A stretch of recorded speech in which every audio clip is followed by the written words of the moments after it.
ਬੈਂਕਾਂ ਦਾ ਨਿੱਜੀਕਰਨ ਕੀਤਾ ਜਾ ਰਿਹਾ ਹੈ। ਬੈਂਕ ਮਰਜ ਹੁੰਦੇ ਨੇ ਤੇ ਉਹਦੇ EMPLOYEES ਦਾ ਕੀ ਹੁੰਦਾ, ਉਹ ਕਿਸ ਪਾਸੇ ਨੂੰ ਜਾਂਦੇ ਨੇ, ਕੀ ਉਹਨਾਂ ਕੋਲ ਹੱਲ ਹੁੰਦਾ ਹੈ। ਆਲ ਇੰਡੀਆ ਦੇ ਪ੍ਰੈਜ਼ੀਡੈਂਟ ਲੋਕ खरे जी साडे नाल ने। हमें इस बात की बहुत चिंता है कि सरकार एक गलत तरफ अपने कदम बढ़ा रही है। जन धन योजना का ऐलान किया था कि हर भारतवासी का खाता बैंक के अंदर हो, तो 46 करोड़ खाते बैंकों में खोले गए हैं और जो 99% खाते पब्लिक सेक्टर बैंकों और रीजनल रूरल बैंक्स ने खोले हैं और 1,70,000 करोड़ रुपए की जमा राशि इन खातों के जरिए आई है। प्रधानमंत्री बीमा योजना, पेंशन योजना, मुद्रा योजना के ऋण, अगर सरकार की कोई भी स्कीम हम देख लें तो उसमें मुख्य हिस्सा पब्लिक सेक्टर बैंकों का ही रहता है। करीब $2 ट्रिलियन के करीब लोन अमेरिका की सरकार ने वहाँ के बड़े बैंकों को दिए। हमारा ये कहना है कि अगर भारत में ऐसी स्थिति आ जाए और सारे बैंक प्राइवेट हों तो क्या हमारी सरकार अपने खजाने से इस तरह का सपोर्ट देश के बैंकों को दे पाएगी? नहीं दे पाएगी। और अगर देती भी है सरकारी खजाने से तो किसका पैसा जाता है? आम जनता का ही पैसा जाता है। तो ऐसी स्थिति आने ही क्यों दी जाए? तो जाने अनजाने में बहुत सारे चार्जेस उनके खातों में लग जाते हैं, जो कि पब्लिक सेक्टर बैंकों में ऐसा नहीं होता। हमारी रिजर्व बैंक ऑफ इंडिया और IBA से भी ये मांग है कि इसके लिए क्लियर गाइडलाइंस सारे बैंकों के लिए बनाएं और जो बैंक इसका उल्लंघन करते हैं, भले ही कितने बड़े प्राइवेट सेक्टर बैंक क्यों ना हो, उनको पेनल्टी लगना चाहिए, उनको सज़ा मिलना चाहिए। जनता की लूट सर्विस चार्जेस के माध्यम से नहीं लगाई जा सकती। हिडन चार्जेस ना लगे, वो तो चाहते हैं, पर फैसिलिटीज़ नहीं मिलती, उसको सर्विस नहीं मिलती। ग्राहक सेवा को सबसे सर्वोच्च प्राथमिकता मिलना चाहिए, बेस्ट प्रायोरिटी मिलना चाहिए। खराब कंपनियों का 10 लाख करोड़ रुपया पिछले 5 सालों में उनको ने माफ़ किया है। असीगा तुसीं देख रहे DB पंजाब, मैं तुहाडा जसप्रीत सिंह अशक। लगातार साडे जिहड़े सरकारी बैंक ने वो प्राइवेट हत्थां 'ਚ ਦਿੱਤੇ ਜਾ ਰਹੇ ਨੇ, ਜਾਂ ਕਹੀਏ ਕਿ ਬੈਂਕਾਂ ਦਾ ਨਿੱਜੀਕਰਨ ਕੀਤਾ ਜਾ ਰਿਹਾ ਹੈ। लगातार ਬੈਂਕਾਂ ਨੂੰ ਇੱਕ ਦੂਜੇ ਮਰਜ ਕੀਤਾ ਜਾਂਦਾ ਤੇ ਫਿਰ ਇੱਕ ਕਿੰਗਪਿਨ ਦੇ ਹੱਥ ਫੜਾ ਦਿੱਤੇ ਜਾਂਦੇ ਨੇ। ਇਹ ਹੁਣ ਦਾ ਨਹੀਂ, ਥੋੜੇ ਸਮੇਂ ਤੋਂ ਜ਼ਿਆਦਾ ਹੋਣ ਲੱਗ ਗਿਆ ਹੈ। ਪਰ ਇਸ ਦੇ ਨਾਲ ਜਿਹੜੇ ਬੈਂਕ ਮਰਜ ਹੁੰਦੇ ਨੇ ਤੇ ਉਹਦੇ EMPLOYEES ਦਾ ਕੀ ਹੁੰਦਾ, ਉਹ ਕਿਸ ਪਾਸੇ ਨੂੰ ਜਾਂਦੇ ਨੇ, ਕੀ ਉਹਨਾਂ ਕੋਲ ਹੱਲ ਹੁੰਦਾ ਆ, ਤੇ ਕਿਉਂ ਸਰਕਾਰ ਜਾਣ ਬੁੱਝ ਕੇ ਬੈਂਕਾਂ ਨੂੰ ਪ੍ਰਾਈਵੇਟ ਬੰਦਿਆਂ ਦੇ ਹੱਥ ਸੌਂਪਣ ਲੱਗੀ ਹੋਈ ਹੈ, ਜਦ ਕਿ ਕਈ ਬੈਂਕ ਨੇ ਜਿਹੜੇ ਉਹ ਫਾਇਦੇ 'ਚ ਵੀ ਚੱਲ ਰਹੇ ਨੇ। ਤੇ ਕਿਉਂ ਜੇ ਸਰਕਾਰ ਕਹਿੰਦੀ ਹੈ ਕਿ ਅਸੀਂ ਘਾਟੇ ਦੀ ਕੰਪਨੀਆਂ ਤਾਂ ਅਸੀਂ ਪ੍ਰਾਈਵੇਟ ਬੰਦਿਆਂ ਨੂੰ ਦੇ ਰਹੇ ਹਾਂ, ਤਾਂ ਫਿਰ ਪ੍ਰਾਈਵੇਟ ਬੰਦਾ ਘਾਟੇ ਦੀ ਕੰਪਨੀ ਨੂੰ ਲਵੇਗਾ ਵੀ ਕਿਉਂ? ਸਾਰੇ ਬੈਂਕਾਂ ਦੇ ਵਿੱਚ ਜਿਹੜੇ ਕਰਮਚਾਰੀ ਕੰਮ ਕਰਦੇ ਨੇ, ਇਹਨਾਂ ਦੀ ਇੱਕ ਜਥੇਬੰਦੀ ਬਣੀ ਹੋਈ ਹੈ, ਇੱਕ ਯੂਨੀਅਨ ਬਣੀ ਹੋਈ ਹੈ। ਉਹਦੇ ਆਲ ਇੰਡੀਆ ਦੇ ਪ੍ਰੈਜ਼ੀਡੈਂਟ ਲੋਕ ਖਰੇ ਜੀ ਸਾਡੇ ਨਾਲ ਨੇ। ਲੋਕ ਜੀ ਨਾਲ ਗੱਲਬਾਤ ਕਰਦੇ ਹਾਂ, ਜਾਣਦੇ ਹਾਂ ਕਿ ਉਹ EMPLOYEES ਦਾ ਕੀ ਹੁੰਦਾ ਤੇ ਨਿੱਜੀਕਰਨ ਦਾ ਵੱਡਾ ਕਾਰਨ ਕੀ ਹੈ, क्यों सरकार कर लग गया। लोग जी बहुत बहुत स्वागत है ਤੁਹਾਡਾ। Thank you. हमारी all India bank officer association की चंडीगढ़ में राष्ट्रीय कॉन्फ्रेंस हो रही है और इस सम्मेलन का मुख्य मुद्दा बैंकों के निजीकरण के लिए सरकार की जो कोशिश हो रही है उसको लेकर है। हमें इस बात की बहुत चिंता है कि सरकार एक गलत तरफ अपने कदम बढ़ा रही है। इस देश के पब्लिक सेक्टर बैंकों ने देश को मजबूत बनाने के लिए बहुत कुछ किया है। गांव-गांव में जो ब्रांचें खुली हैं, किसानों तक बैंकों के कर्जे पहुंचे हैं, छोटे काम करने वालों को कर्जे मिले हैं, बेरोज़गार लोगों के लिए रोज़गार की योजनाएं चलाई हैं। ये जो काम भारत के सार्वजनिक क्षेत्र के बैंकों ने किया है, पूरी दुनिया में इसकी और कोई मिसाल नहीं है।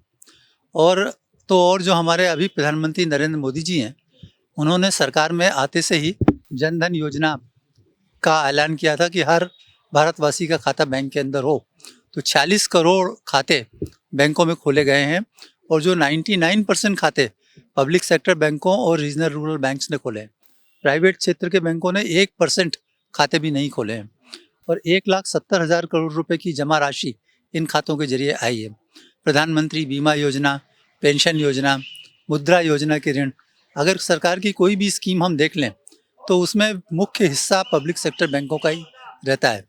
तो पब्लिक सेक्टर बैंक इस देश की अर्थव्यवस्था की रीढ़ की हड्डी हैं, हमारे देश को मजबूती और स्थिरता प्रदान करते हैं। अगर ये प्राइवेट हाथों में चले जाएंगे तो कभी कोई क्राइसिस उपस्थित होने पर पूरा देश शर्मरा सकता है। एक सवाल यहाँ पे आपने बड़ी अच्छी डिटेलिंग दी है कि कितने खाते खुले, कितना फ़ायदा हुआ, आम लोगों के लिए ये बैंक हैं जो काम कर रहे हैं, फिर क्यों इन सारे बैंकों ਨੂੰ ਪ੍ਰਾਈਵੇਟ ਕਰਨ ਦੇ ਵਿੱਚ ਸਰਕਾਰ ਲੱਗੀ ਹੋਈ है? कुछ सालों से हमारी सरकार इंटरनेशनल प्रेशर की बात कहें या जो कैपिटलिस्ट नीतियाँ हैं उनकी बात करें, उनके चलते सारे पब्लिक सेक्टर संस्थानों को, न सिर्फ बैंक बल्कि दूसरी इंडस्ट्रीज़ को भी एक एक करके निजी हाथों में बेच रही है, प्राइवेट कारपोरेट हाउसेस को फ़ायदा पहुंचा रही है। पिछले दिनों सरकार ने नेशनल मॉनेटराइजेशन पाइपलाइन एनएमपी इसकी घोषणा की थी, जिसके अंतर्गत 6 लाख करोड़ रुपए की सरकारी असेट्स प्राइवेट हाथों में जानी थी। हमने देखा कि एलआईसी का भी एक आईपीओ पिछले दिनों आया था, बीपीसीएल, सीसीआई, भारत अर्थ मूवर्स, डिफेंस के भी जो बहुत सारे कारखाने हैं उनमें भी काम का प्राइवेटाइजेशन किया है। तो सरकार की प्राइवेटाइजेशन की एक नीति है जिस पे सरकार चल रही है। सरकार शायद ये सोचती है कि बिजनेस पूरी तरह से निजी हाथों में जाना चाहिए, लेकिन भारत जैसा देश जो अभी पूरी तरह से विकसित नहीं हुआ है, जहाँ की बहुत बड़ी आबादी अभी भी गरीबी रेखा के नीचे रहती है, जहाँ बेरोज़गारी बहुत ज़्यादा फैली हुई है, ऐसे देश में तो सरकारी बैंकिंग सिस्टम ही एक योजनाबद्ध तरीके से देश को आगे ले जा सकता है, और वही हमारी मांग है। बिल्कुल भाई, सही पॉइंट आपने बताया कि जो सरकारी बैंक हैं जो लोगों के लिए हेल्पफुल है वो काम कर रहे हैं, फिर भी इनको जानबूझ के प्राइवेट हाथों में दिया जा रहा है। पर अगर मान लीजिए कोई दिक्कत आ जाती है, जैसे पीछे से अब माने जब मनमोहन सिंह की सरकार थी, बड़ा क्राइसिस हुआ, अमेरिका लॉस में जाए, सब गए, पर हम हिंदुस्तानी नहीं गए क्योंकि हमारे बैंकिंग स्थिति बड़ी अच्छी रही, हम बच गए उसमें। अगर ऐसी स्थिति फिर बनती है तो फिर क्या होगा अगर सब कुछ प्राइवेट हो जाएगा? देखिए, जब अमेरिका और इंग्लैंड में बैंकों में संकट आया तो फिर वहाँ बहुत सारे प्राइवेट बैंक बंद भी हो गए, जनता का जमा पैसा डूब गया, और बड़े बड़े बैंकों को बचाने के लिए सरकार ने बहुत बड़े बड़े लोन और कैपिटल सपोर्ट उन बैंकों को उपलब्ध कराया। करीब $2 ट्रिलियन के करीब लोन अमेरिका की सरकार ने वहाँ के बड़े बैंकों को दिए। हमारा ये कहना है कि अगर भारत में ऐसी स्थिति आ जाए और सारे बैंक प्राइवेट हों, तो क्या हमारी सरकार अपने खजाने से इस तरह का सपोर्ट देश के बैंकों को दे पाएगी? नहीं दे पाएगी। और अगर देती भी है सरकारी खजाने से, तो किसका पैसा जाता है? आम जनता का ही पैसा जाता है। तो ऐसी स्थिति आने ही क्यों दी जाए? अभी तो हालत ये है कि सरकारी बैंक सारे मुनाफे में चल रहे हैं। पिछले साल 2,16,000 करोड़ रुपए का ऑपरेटिंग प्रॉफिट आया है, और इस साल तो और भी अच्छा प्रॉफिट आने वाला है। तो जब अच्छे काम करने वाले बैंक हैं, लाभ में चल रहे हैं, तो फिर उनके प्राइवेटाइजेशन पे विचार क्यों होना चाहिए? मेरा यही सवाल था कि मान लीजिए कंपनी घाटे में चल रही है, बैंक घाटे में है, तो हम मान लें कि भी बैंक घाटे में चल रहा है तो इसको प्राइवेट हाथ में दिया जा रहा है, सरकार नहीं चला पा रही या इसको चलाने के लिए क्षमता नहीं रख पा रही, फिर भी अगर फायदे में बैंक जा रहा है फिर क्यों प्राइवेट हाथ? जी, सरकार की नीतियाँ ही गलत हैं। हानि प्रॉफिट में चल रहा है, नीयत भी गलत लगती है, और यही कारण है कि प्राइवेटाइजेशन की पॉलिसी को हमारे देश में लाया गया है, जबकि इसकी कोई ज़रूरत हमारे देश में नहीं है। ठीक है। और एम्प्लॉयज़ की बात कर लेते हैं। बैंक, सरकारी बैंक में जो एम्प्लॉय काम करते हैं उनको फैसिलिटीज़ मिलती हैं, सैलरी अच्छी मिलती है, सब कुछ ठीक चलता है। अगर वो प्राइवेट कंपनी उसको हायर कर लेगी, क्या वो सब कुछ जो है वो बैलेंस से चल पाएगा, या वो हिल जाएगा सिस्टम? नहीं, अगर प्राइवेट सेक्टर के बैंकों को हम देखें तो वहाँ के कर्मचारियों की सर्विस की सुरक्षा उस तरह से नहीं है जिस तरह के पब्लिक सेक्टर बैंकों में है। और यद्यपि बैंकों की जो फाइनेंशियल जो उनकी सर्विस कंडीशन है, वो भले ही दूसरे कोई सेक्टर से बहुत अच्छी नहीं हो, लेकिन कम से कम सर्विस की सिक्योरिटी तो है। हम ये चाहते हैं कि बैंकों में जिस तरह से काम बढ़ रहा है उसके अनुपात में नई भर्ती किए जाने की ज़रूरत है।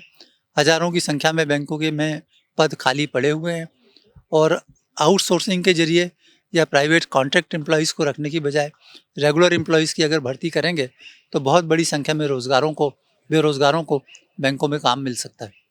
बिल्कुल है, बात तो सही है कि काम मिल सकता है। आपने एक बात सही है कि सर्विस की बात है। अभी कई बैंकों में हम जाते हैं सरकारी में, तो हम उनसे बात करते हैं तो वो कहते हैं कि हम काम करना चाहते हैं, कभी सिस्टम डाउन हो जाता है, कभी क्या हो जाता है, पीछे से दिक्कत रहती है। क्या लगता है कि अभी ये भी सब कुछ जानबूझ के किया जा रहा है कि जो ग्राहक है वो सरकारी बैंक से इतना इरिटेट हो जाए, उसको अपने आप क्विट कर दे और प्राइवेट में चला जाए? जी हाँ, बिल्कुल।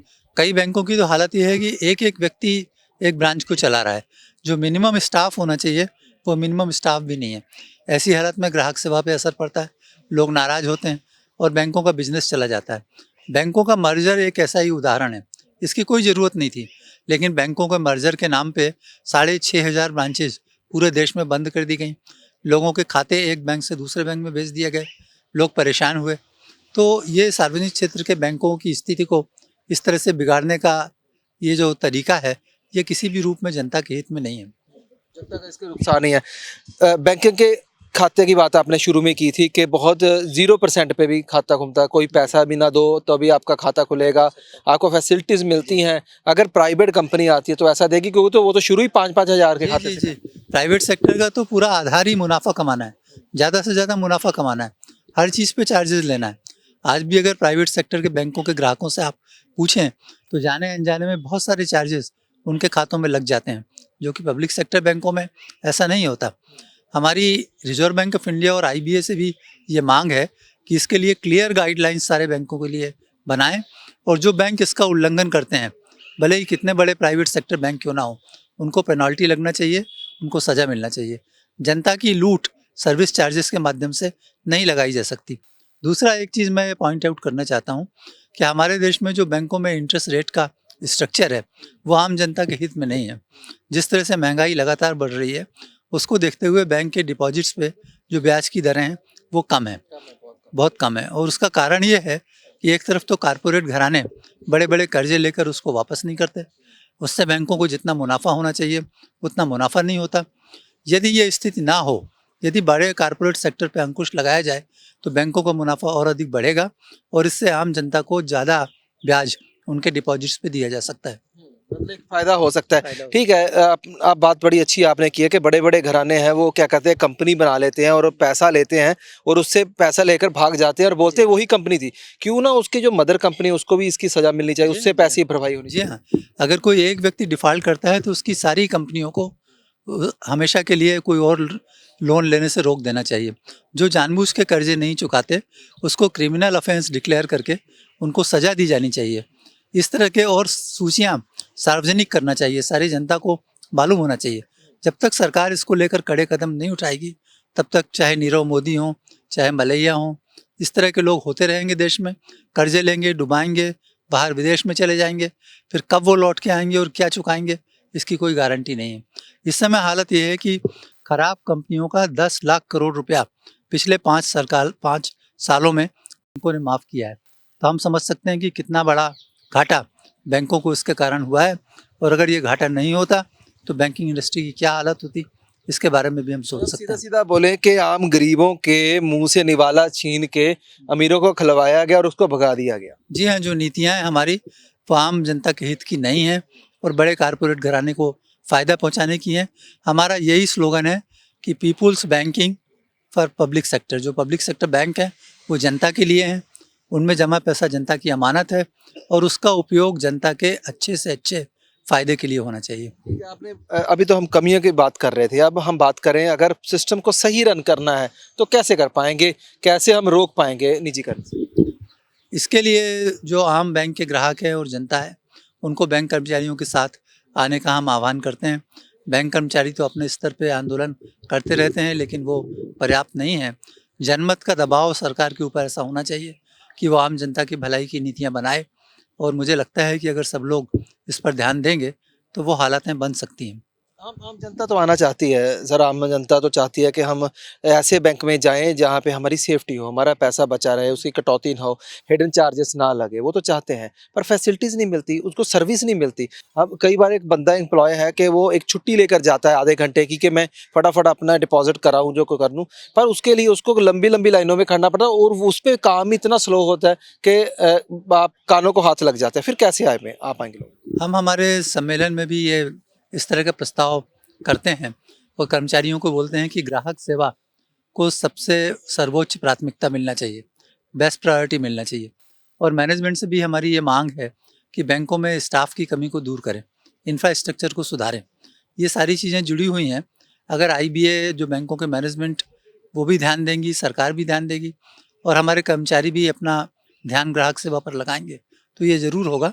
और हमारी तो ये अपील रहती है बैंक कर्मचारियों से कि ग्राहक सेवा पे बहुत अच्छी तरह से ध्यान दिया जाना चाहिए। डिजिटलाइजेशन की बात कर लेते हैं। अभी ज़्यादातर अभी वो पेज़ की वो यूपीआई पे आ गया और पे आ गया है। वो सही मानते हो सही है सिस्टम, जो आम लोगों का फ़ायदा होता है, जब वो उसमें भी हिडन कोई लोचा है? देखिए, टेक्नोलॉजी का उपयोग अगर लोगों की सुविधा के लिए है, तो उसमें कोई बुराई नहीं है। छोटे-छोटे पेमेंट्स के लिए ये डिजिटल सेवाएँ अच्छा माध्यम हो सकती हैं। लेकिन अगर इसकी आड़ में लोन लेने वाली कंपनियाँ आ जाएँ और हर काम डिजिटल माध्यम से हम अगर करने की कोशिश करें, तो बहुत सारी प्रॉब्लम्स भी आ सकते हैं। आज हम ये देख रहे हैं कि साइबर क्राइम कितने बढ़ गए, फ्रॉड कितने सारे होने लगे हैं।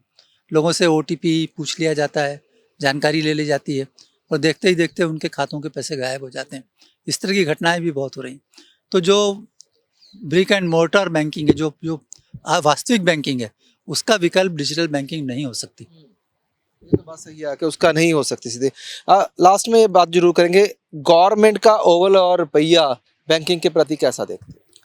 गवर्नमेंट का ओवरऑल रुख बैंकों के प्रति हम अच्छा नहीं मानते, क्योंकि एक तरफ तो सरकार अपनी सारी नीतियों को और कार्यक्रमों को पब्लिक सेक्टर बैंकों के माध्यम से लागू कराना चाहती है, लेकिन दूसरी तरफ बैंकों को जिस तरह का सपोर्ट चाहिए उस तरह का सपोर्ट सरकार की ओर से नहीं मिलता। तो हमारी सरकार से यही मांग है कि बैंकों पर ज़्यादा ध्यान दिया जाए, उनकी सुविधाओं को बढ़ाया जाए और उनको निजीकरण जैसे संशय में न डाला जाए, ताकि वो निश्चिंत होकर काम कर सकें। अगर फिर भी सरकार नहीं सुनती तो फिर कैसा रहेगा? क्योंकि आप चेयरपर्सन हो ऑल इंडिया के, आपके बहुत सारे एम्प्लॉयज़ है, बहुत सारे जो है बैंक कर्मचारी वो आपके अधीन हैं, तो अब क्या रहेगा, क्या कदम रहेगा? हम इस सम्मेलन में इन्हीं बातों पर विचार करने वाले हैं और इसके लिए जो भी आंदोलन जरूरी होगा, जो भी लड़ाई जरूरी होगी, वो हम करेंगे। और राष्ट्रीय स्तर पे सारी बैंक यूनियनों ने मिल के United forum of bank unions का एक ज्वाइंट प्लेटफॉर्म बनाया हुआ है। उसके माध्यम से हम लगातार इस मुद्दे पर लड़ते रहेंगे, इसको छोड़ेंगे नहीं। बहुत बहुत धन्यवाद आपका जानकारी। थैंक यू, धन्यवाद। ਲੋਕ ਜੀ ਸਾਡੇ ਨਾਲ ਸੀਗੇ ਆਲ ਇੰਡੀਆ ਪ੍ਰੈਜ਼ੀਡੈਂਟ ਨੇ, ਚੇਅਰਪਰਸਨ ਨੇ ਉਸ ਜਥੇਬੰਦੀ ਦੇ, ਜੋ ਕਿ ਬੈਂਕਾਂ ਦੇ ਹਿੱਤ ਦੇ ਲਈ ਕੰਮ ਕਰਦੀਆਂ, ਬੈਂਕਾਂ ਦੇ ਵਿੱਚ ਜਿਹੜੇ ਕਰਮਚਾਰੀ ਸਰਕਾਰੀ ਤੌਰ ਤੇ ਕੰਮ ਕਰਦੇ ਨੇ।